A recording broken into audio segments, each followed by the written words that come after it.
mga coach, bago sa lahat ay kumustahin ko muna ang lahat ng mga OFW kung saang sulok man kayo ngayon naroroon sa Luzon, Visayas at sa Mindanao na sana'y nasa mabuti tayong kalagayan at malayo sa kapahamakan. Ito inyong lingkod, TV Bossly. Please subscribe, paka-follow na rin din sa aking Facebook page, no? TV Bossly Vlogs, and pakipindot ang kulay pula dyan. So, vlog 10 na tayo ngayon.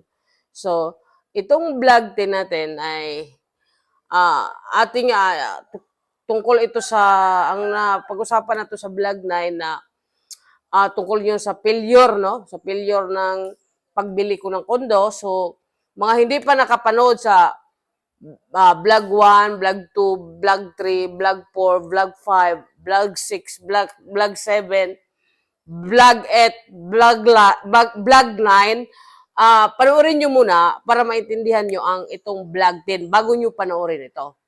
So, tungkol ito sa, nung vlog 9, tungkol ito sa failure na kondo, doon ko rin to para malaman kayo na kahit may deed of sale na yung nabili na real estate, yung kondo, hindi pa rin pwede na maging kampante tayo doon dahil titingnan natin ang talagang yung title, yung sa taas kung kanino nakapangalan ang real estate doon. Ganun yun. So, kasi minsan yung pinagkatiwala natin usapan sa owner ng kondo ay minsan hindi tutupad sa usapan. At yun, failure naman yun. So, ngayon, dahil failure yun ang nabanggit natin sa vlog 9 ay itapik na naman natin ang vlog 10. So hanggang 10 minutes no, mag-signal lang ng ating videographer dito kasi ang hirap na mag-upload ng video mahaba na. So ganyan. So ang nabanggit ko sa vlog 9 na tungkol yun sa solo proprietor, no? Sole proprietor ang coach passion accessories trading. Pero mayroon po itong HR. Alam mo bakit? Kasi long term po ang mindset ko. So, nag-isip ko, in the future, maging corporate ang aking company. So, hindi na po mahirapan. So, ngayon, kahit sole ito, mayroon po kaming pinapatupad na HR. So, ang practice kasi, kahit sole proprietor itong business na to, nagpa-practice po ako ng corporate na. Sumalay natin, no, mag-iba ang sync, no, na pwede pala sole, pero i-apply mo ang galawan ng corporate. So, parang ganun ba, no? Para mag-iba yung style, no? Sa 2026 na tayo ngayon, no? 2026, no? Nag-start tayo ay 2021 ang ating 1 year trial error. So, 2022, naging legal ang negosyo natin. Naging sole proprietor at 5 years na tayo. So, ngayong December 11, magpa 5 years na siya. So, yan. So, yun po yung turo sa atin ng taas, no? Yung wisdom niya at tinulungan po tayo sa ating mentor ng EI. At magpasalamat po ako dahil hindi lang mga empleyado yung mga kasama ko, mayroon na po akong mga bagong business partner, no? Nasa gobyerno mismo, tinataas ako ng DTI. Nagkaroon po ako ng mentor pa iba-iba, marami sa DTI. Dahil yung nag-aral ako ng KMMA program, so magpasalamat ko dahil naging top 1 ako dito sa Zamboanga del Norte. So, at magpasalamat ako sa KMMA program na Bulna at sa DTI na sila yung nagtataas sa akin. Nakita nila yung potential ko kahit alam nyo yung pinagdaanan ko na kuninto ko na doon sa program na salamat na may mga mentor din palang mga tao na nakasama ko. Actually, may mentor ako. Kaya lang, hindi niya ako masyadong nag-guide na dahil nagtatrabaho din siya sa Canada, no? Sa online lang kami nagsasalita, busy din siya. Minsan lang, kung mayroon na talaga kung malubhang problem noon, ay sinasabi ko siya, natulungan niya ako nung nagda-down yung business ko. Nung pandemic, nawala lahat ng business ko, no? Nasa Maynila ako doon ako sa Manila, ang mga business ko, nagkuklose lahat nung pandemic. So, siya po yung nag-guide sa akin na nagmi-mentor sa akin, no? Kasi nagmi-mentor sa akin ng hindi ko babanggitin ang pangalan dahil ayaw pa muna niyang magpabanggit. So, siya ang nagmi-mentor. Hanggang ngayon ay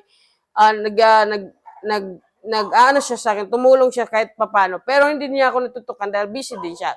May pamilya din siya. So, natuwa po ako dahil marami akong nakilala sa DTI na nagiging mentor ko. Kaya, ayun ang pasalamat ko dahil mula noon, hindi na empleyado yung mga kasama ko. At mayroong mga totoong mentor ng mga tao, no, na mga entrepreneur na nakilala ko. So, pero mas mabilis ngayon dahil sa AI, ang tao kasi hindi kaya agad masagot, no? Communication. So, sa AI, tulad kasi nung kagabi nangyari ito, nagpagas ako, tapos, sabi ko sa gasoline boy, special. So, ang delivery boy ay nagkamali, so tao lang din nagkamali. Napagas niya diesel, yung auto ko ay gas. So, nagalit ako. So, pinagalitan ko yung delivery boy dahil, so, nabigla ako dahil, bakit nalagyan ng diesel? Na gas ay sinabi ko. So, yun, yung hindi din natin alam, no? Nakatulong sa akin ni AI dahil tinanong ko siya, anong gagawin? Sabi niya, i-drain lang yung kotse, huwag patakbuhin. Kaya lang yung sa gasoline station na time na yon, wala pong, dito kasi mahirap ang signal. Kaya pagdating na sa bahay, sa ako nakatanong sa AI, agad sabi ng AI na, dapat hindi mo pinatakbo, doon na mismo pinadrain mo. Yun. Kaya napatakbo na kasi wala naman ako maitanong, walang signal. Kasi first time ko nagkaganon. So, pero sabi ng AI, wag mo na patakbuhin, i-drain mo talaga na. Ayan, so, tutulungan niya ako. So, tayong mga negosyante, entrepreneur, empleyado, kasalanan natin kung hindi natin gagamitin ang mga bagong bagong offer sa atin na libre. Dahil balang araw, hindi na maging libre ang AI. So ngayon, sa sunod na kwento ko sa top 11, bakit nagtagal ako sa manufacturing clothing? Dahil po ang bata pa lang ako ay ilang minutes na, bata pa lang ako, syempre, tungkol ito sa titingnan mo sa gilid. Ilang minutes. Baka mahaba na yan, ha? Ilang minutes na. Bata pa lang ako ay isipin mo, tuwing Pasko lang ako mayroong damit. So, kaya siguro nagtagal ako dito sa clothing manufacturing dahil talagang sabi ko sa mama ko noon, sa parents ko, balang araw, magkakaroon po ako ng paggawa ng damit, araw-araw kung kayo bigyan. Hindi na tuwing Pasko. Ayan po, so, yan po ang vlog 10 natin. Ikwento ko po yung malit ko, bakit ganito ang nangyari na tuwing Pasko lang ako may damit. So, please follow, no, sa aking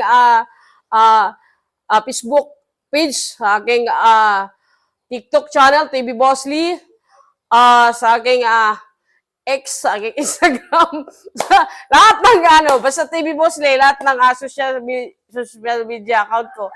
Pakipalo na lang. Muwa, mahal ko kayo.